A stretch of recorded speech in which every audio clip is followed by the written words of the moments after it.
ಹುಡುಗಿಯ ವಿಚಾರವಾಗಿ ಇಬ್ಬರ ನಡುವೆ ಮಾತಿನ ಚಕಮಕಿ ವಿಕೋಪಕ್ಕೆ ತಿರುಗಿ ಮಚ್ಚಿನಿಂದ ಹಲ್ಲೆ ಮಾಡಿರುವ ಘಟನೆ ನಗರದ ರೈಲ್ವೆ ನಿಲ್ದಾಣ ರಸ್ತೆಯಲ್ಲಿ ಬುಧವಾರ ಸಂಜೆ ನಡೆದಿದೆ. 21 ವರ್ಷದ ಜಗದೀಶ್ ನಗರದ ವಿವಿಪುರಂ ವಾಸಿ. ಮಚ್ಚಿನಿಂದ ಹಲ್ಲೆಗೊಳಗಾದ ಯುವಕ 21 ವರ್ಷದ ಸುರೇಶ್ ನಗರದ ನೆಹರೂಜಿ ಕಾಲೋನಿ ವಾಸಿ. ಮಚ್ಚಿನಿಂದ ಹಲ್ಲೆ ಮಾಡಿರುವ ಯುವಕ ಅಂತ ಗುರುತಿಸಲಾಗಿದೆ. ನಡೆದದ್ದೇನು?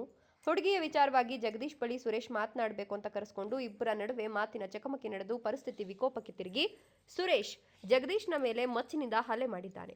ಇತರ ಸ್ನೇಹಿತರು ಜಗಳ ಬಿಡಿಸಿ ಗಂಭೀರವಾಗಿ ಗಾಯಗೊಂಡಿದ್ದ ಜಗದೀಶ್ನನ್ನ ಸರ್ಕಾರಿ ಆಸ್ಪತ್ರೆಗೆ ದಾಖಲಿಸಿದ್ದು ಹೆಚ್ಚಿನ ಚಿಕಿತ್ಸೆಗಾಗಿ ಬೆಂಗಳೂರು ನಿಮ್ಹಾನ್ಸ್ಗೆ ರವಾನಿಸಲಾಗಿದೆ. ಗಾಯಾಳು ಜಗದೀಶ್ ಚಿಕ್ಕಮ್ಮ ಲಕ್ಷ್ಮಮ್ಮ ನಮ್ಮ ಮಗನನ್ನ ಕೊಲ್ಲುವ ಸಲುವಾಗಿ ಈ ಕೃತ್ಯ ಎಸಗಿದ್ದಾನೆ ಅಂತ ಪೊಲೀಸ್ ಠಾಣೆಯಲ್ಲಿ ದೂರು ದಾಖಲಿಸಿದ್ದಾರೆ. ನನಗೂ ಒಂದು ಫಸ್ಟಿಂದ ಗಲಾಟೆ ಇತ್ತು.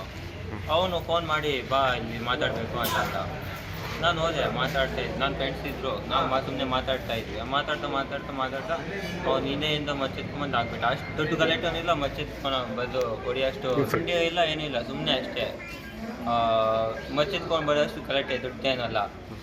ಮಾತಾಡ್ತಾ ಹಿಂದೆಯಿಂದ ಏನೊಂದು ಅಂದ್ಬಿಟ್ಟು ಅಮ್ಮನಂತ ಏನೋ ಅಂತ. ಅದಕ್ಕೆ ನಾನು ಏನು ಅಮ್ಮನೆಲ್ಲ ಅಂತ ಮಾತಾಡ್ತಾ ಇದ್ವಿ. ಅವ್ನ ಫ್ರೆಂಡ್ ಒಬ್ಬ ಇದ್ದ, ಅವ್ನು ಮುಂದಕ್ಕೆ ಬಂದ, ಅವನ ಹತ್ರ ಮಾತಾಡ್ತಾ ಇದ್ದೆ. ಅವನಿಂದ ಏನೊಂದು ಅಂತ ಮಚ್ಚೆತ್ಕೊಂಡ್ಬಂದು ಆಗ್ಬಿಟ್ಟ. ನನ್ನ ಹೆಸರು ಸುರೇಶ್ ಅಂತ. ಅವ್ರು 4 ಜನ ಇದ್ರು. ಯಾರ್ಯಾರು? ಅವ್ರ ಹೆಸರು ಗೊತ್ತಿಲ್ಲ, ಒಬ್ಬನ ಹೆಸರು ಮಾತಾಡ್ತಾರೆ.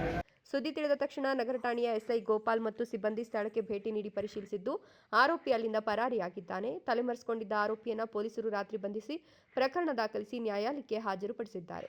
ನ್ಯಾಯಾಲಯವು ಆರೋಪಿಯನ್ನ ನ್ಯಾಯಾಂಗ ಬಂಧನಕ್ಕೆ ಆದೇಶಿಸಿದೆ.